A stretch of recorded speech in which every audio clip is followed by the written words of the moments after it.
Hello and welcome back to Technology Now, a weekly show from Hewlett Packard Enterprise where we take what's happening in the world and explore how it's changing the way organisations are using technology. We are your hosts, Michael Bird and Aubrey Lovell, and this week we are looking to the future of cybersecurity and encryption. Big topic. We'll be asking how quantum computing could affect the current methods of encryption. We'll be exploring alternative quantum-resistant encryption. And we'll be asking, is there still enough time left to protect ourselves before quantum computing takes off? Yes, you might feel like your head's hurting, but I promise this is going to be an absolutely fascinating episode. And of course, if you're the kind of person who needs to know why what's going on in the world matters to your organisation, this podcast is for you. And of course, if you haven't yet done so, make sure you subscribe on your podcast app of choice so you don't miss out. Right, let's get into it. So, Aubrey, we do hear about quantum computing on the news every now and then, often in terms of the threat it poses to maybe things like cybersecurity. Yeah, I mean, it's true. You do see it on the news a lot. I think it's definitely a buzzword that we're seeing a lot in the market. Yeah, I think you're right. Now, I don't know if you know this, Aubrey, but in theory, quantum computing would be able to run vastly more complex models than modern-day supercomputers by using quantum mechanics to speed up processes. Absolutely. And we aren't talking about a small increase either. One quantum computing chip revealed last year by a global tech company has been claimed by its makers to have performed a computation in just 5 minutes, which would take regular supercomputers 10 septillion, and that's 10 with 24 zeros after it, years to complete. I can't even mentally process that. And we'll link to that number in the show notes. And that's longer than our universe has existed by a frankly mind-boggling amount. Gosh, okay. That is a big number. That is a very big number. What do we do with that? Well, with this huge increase in power comes obviously enormous benefits, right? I mean, we're just scraping the surface here. So potential uses could be including like modeling nuclear reactors and finding new medicines, even increasing efficiencies in supply chains could come out of quantum computing advances. However, with all these benefits also comes an increase in threats. So current cryptography is based around the idea that the encryptions cannot be cracked by current technology. However, a sudden jump forward in tech, such as the creation of a powerful quantum computer, could render modern-day encryption techniques null and void. Now, the best way to avoid these issues are to prepare for them in advance. And last year, the National Institute for Standards and Technology, or NIST, released its first post-quantum encryption standard to help those designing encryption tools to prepare for a post-quantum world. Now, joining us this week is Dr. Sarah McCarthy, who is a cryptography specialist at the Institute for Quantum Computing at the University of Waterloo, Ontario, and she is going to help shed some light on the topic of quantum-resistant cryptography. Sarah, welcome to the show. Before we dive into any questions, what is and what does a cryptography specialist do? I ask myself this question most days. What have I actually done today? My background is mathematics. So I did my undergraduate degree and my PhD basically working out proofs of security for cryptographic systems. Now I've transitioned a little bit more into working with organizations and figuring out their needs and how we can bridge this gap between the theory of cryptography and having useful cryptography, which we can deploy today. How on earth do you get into it? Like, were you at school and you thought, gosh, encryption, that is my jam? I really did fall into it. In my penultimate summer before I finished university, I decided to sign up for an internship. One of them was in Kenya, so I took myself off to Nairobi to study coding theory. I had low levels of physical security, so I got mugged twice. But during my time there, I did some investigation into credit card numbers and kind of the pattern and the structure of your credit card numbers. And that's when I first realized, oh, pure mathematics can be used for something useful. And then I went home and finished university and then began my PhD in post-quantum cryptography. So was it as a result of getting mugged that you did that sort of light a spark? Well, it was either cryptography or self-defense classes, and I figured that my talents lay in the former. Can we just sort of set the scene on cryptography? Can you just sort of give us a cryptography 101? Okay, so a lot of our infrastructure today is protected by public key cryptography. So how public key encryption works is we have a public key and a private key. So let's say Alice wants to set up a secure channel with Bob. She would send her public key, which can be public over an insecure channel, and she has the private key. So Bob takes the public key, which is basically a bit of mathematics, and he can use that to encrypt a piece of information.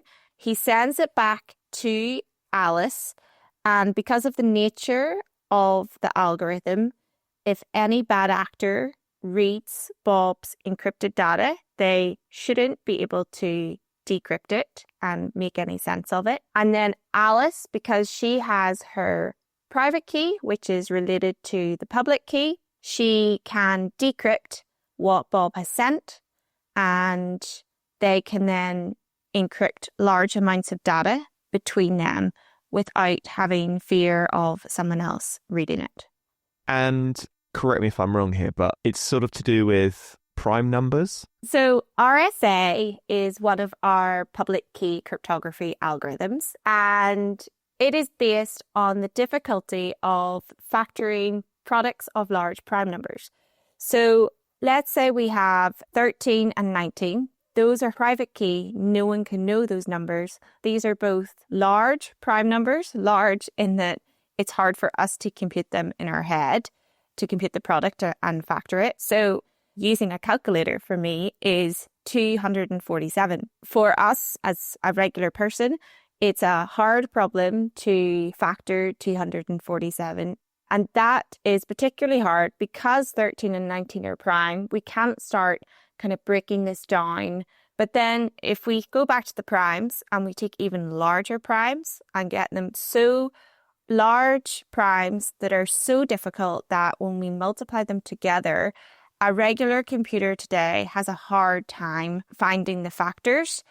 That's when we get a complex mathematical problem that we can rest the security of RSA today on. Yeah, okay. You're getting sort of, this is going to take millennia to decrypt because a computer basically has to try every single iteration and it's going to take too long. Exactly. A lot of the time, the problems that we're basing our cryptography on aren't impossible to solve. They just take too long to solve to be useful. But by the time you've broken it, the information you're trying to decrypt is out of date. Okay, that sounds pretty secure.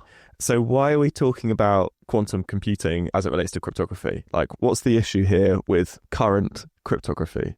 All right. Cryptographically relevant quantum computer, or CRQC, will find these problems easy. And by easy, we mean that an attacker with access to a quantum computer will be able to solve these problems, like the problem of factoring large primes, within polynomial time. Can you just explain what that means? Essentially, it means that as we increase the difficulty of the problem by increasing the size of the prime numbers or whatever the parameters of the problem are, let's say we double the difficulty, it does not double the time it takes to solve the problem. I see. We talked about public key encryption. How does a quantum computer break it? So in the early 90s, a very smart guy called Peter Shor discovered what is now known as Shor's algorithm, which is a quantum algorithm that can easily solve this prime factorization problem and the discrete log problem. And for a quantum computer of the scale that it's able to break these problems, it could break it within a matter of hours. We talked about RSA, but are all current encryption methods equally vulnerable? Are they all sort of largely based on prime numbers? So we have public key encryption, and within public key, we have RSA, and we have another type called ECC, which stands for elliptic curve cryptography. And similar to RSA, it has public keys and private keys and works under the same mechanism. But rather than factoring prime, it depends on a mathematical problem called the discrete log problem over elliptic curves. We also have symmetric encryption because the symmetric key algorithms are much more effective for bulk data encryption. And that also can be attacked by a quantum algorithm known as Grover's algorithm, but it doesn't completely break. Rather, it reduces its security by half. Okay, my head slightly hurts from that, but I think the takeaway is you need a quantum computer to be able to break classic cryptography. So that leads me on to the question of, to be able to encrypt things that are quantum computer safe, do you need a quantum computer to do that? You've hit the nail on the head, Michael. One of the solutions to this quantum threat is post-quantum cryptography, which is next generation cryptography, which we can run on our classical computers, i.e. we do not need a quantum computer, and we can give our data this higher level of protection, which is resistant to both classical attacks and quantum attacks.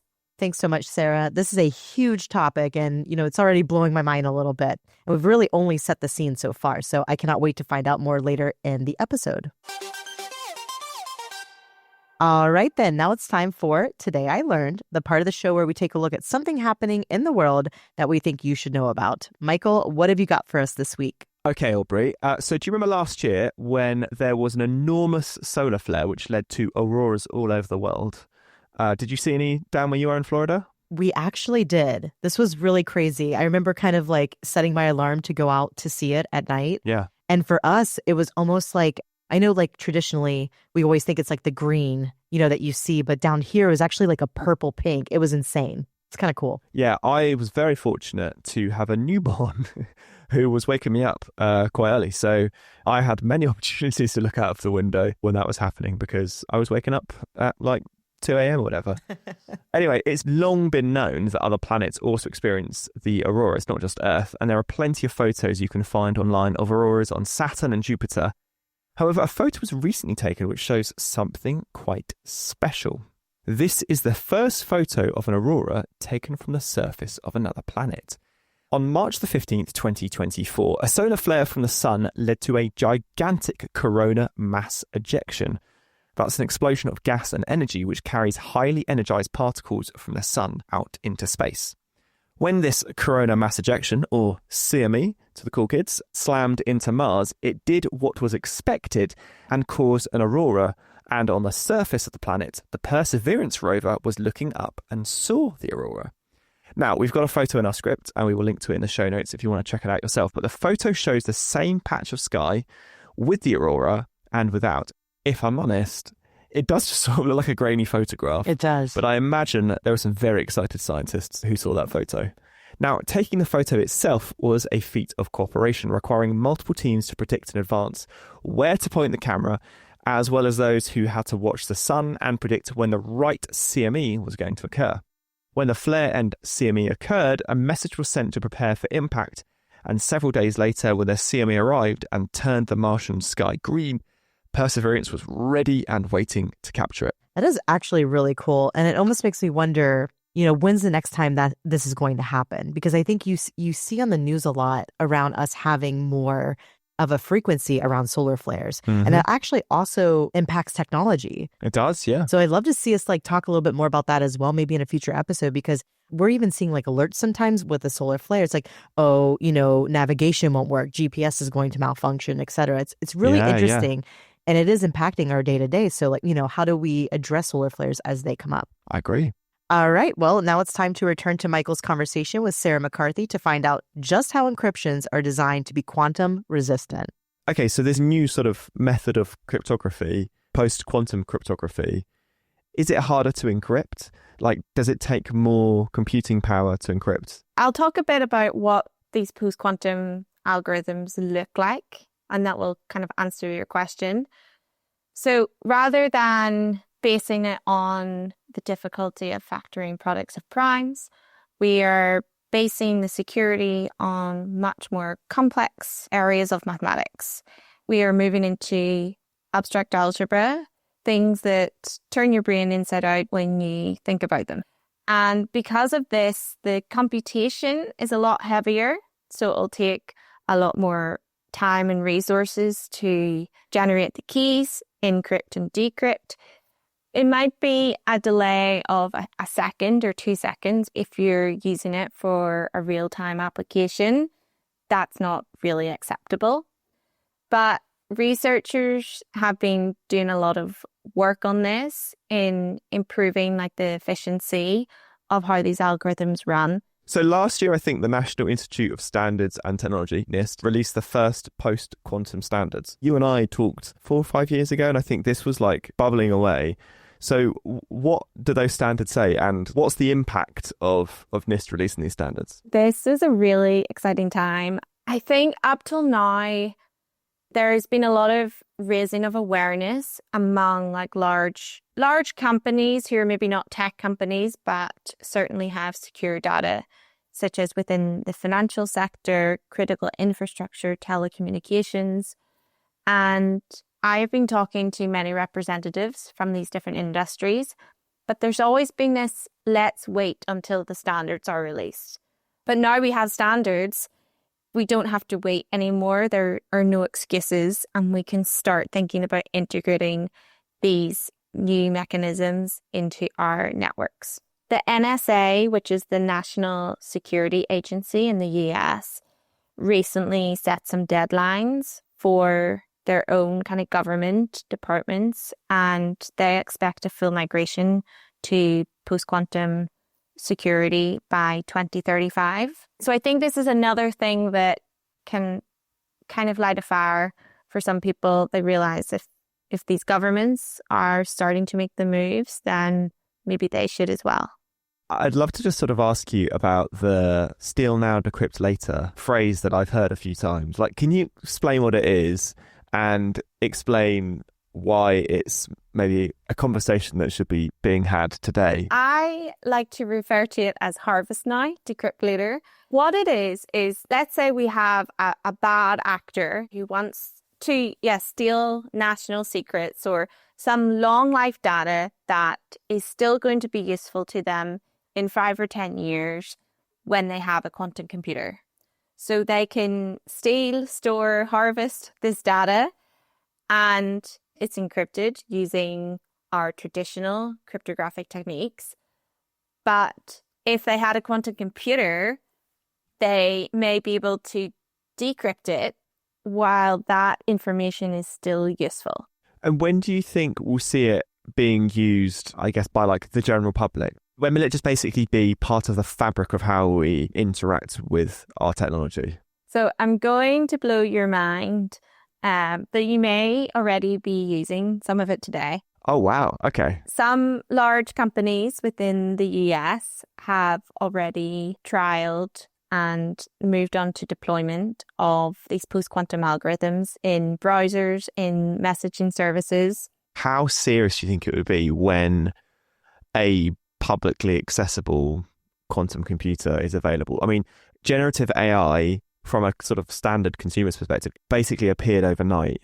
Do you think a quantum computer startup will appear overnight and say, hey, internet, play around with this? I feel like a consumer, like a day-to-day person, they kind of wouldn't know what to do with a quantum computer. So we already have access to certain elements of quantum computer technologies online, but they are not the resources that we need to break cryptography. So if, let's say, someone overnight created a cryptographically relevant quantum computer, it's only going to be very specific members of society who know how to utilize that to cause devastation and destruction. Do you think it's going to be sort of an overnight thing? So Q-Day refers to this day when a quantum computer will exist, a cryptographically relevant quantum computer will exist and break public key cryptography.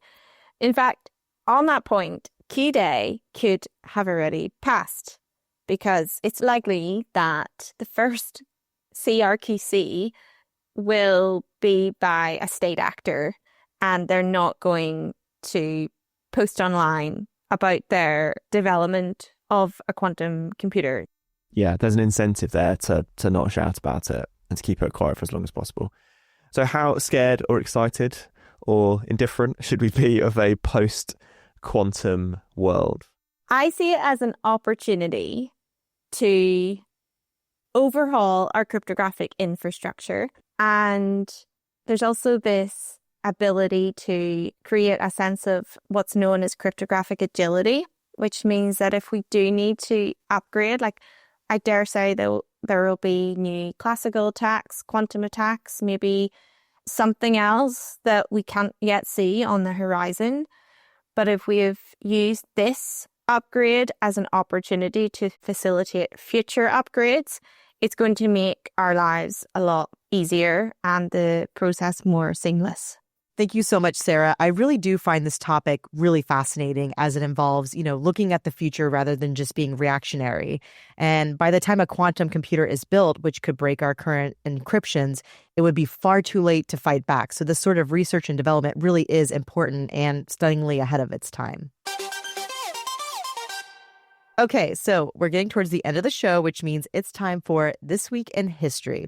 Michael gave us the clue last week, and it had to do with some sort of atomic physics, if I remember correctly. Yeah, that's right. Last week's clue was it's 1920, and this scientist is about to present a theory about the existence of a novel part of an atom, which would take over a decade to be proved right. Now, you graciously bowed out of guessing, but I said I thought it could be the discovery of quarks, as it was too late to be the discovery of protons or electrons. Were you right? It was too late to be the proton and the electron, but It was not about quarks. The story is actually about Ernest Rutherford and the lecture he gave at the Royal Society in London, where he predicted the existence of the neutron. Nice. Come on, Michael. You should have got that one. So Rutherford is one of the most influential names in modern physics. Throughout his career, he discovered the concept of half-lives, as well as distinguishing between alpha and beta radiation. Now, during his speech, Rutherford theorized about the existence of a particle within the atom which had no charge and could occur in different numbers within a nucleus, resulting in the existence of isotopes. And we now know that this particle exists. It is, of course, the neutron. And it would take another 12 years before the neutron would be discovered by one of Rutherford's former students, James Chadwick, a discovery for which Chadwick would win the 1935 Nobel Prize for Physics. Aubrey, can you tell that our producer is a physicist? Definitely. I'm getting the notions. His physicist chops are really coming out in this show. Right, Aubrey, what have you got for us next week? Okay, so we're moving up a little bit in our timeline. It's 1943, and this patent has just been granted for something that almost every single one of us uses daily. What do we use daily? 1943. Okay, obviously, maybe some appliance. Yeah, I was going to say refrigerator, maybe? You say refrigerator. I'm going to say maybe a microwave. Do you know what? I had a physics teacher at school that told me lots of interesting things were invented during the space race. I think appliances might be the right track, but I would love to be proven wrong. Well, we'll see. We'll have to find out next time.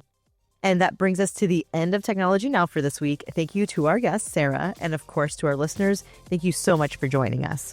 Yes, and if you've enjoyed this episode, please do let us know. Rate and review wherever you listen to episodes. And if you want to get in contact with us, do make sure you send an email to technologynow@hpe.com.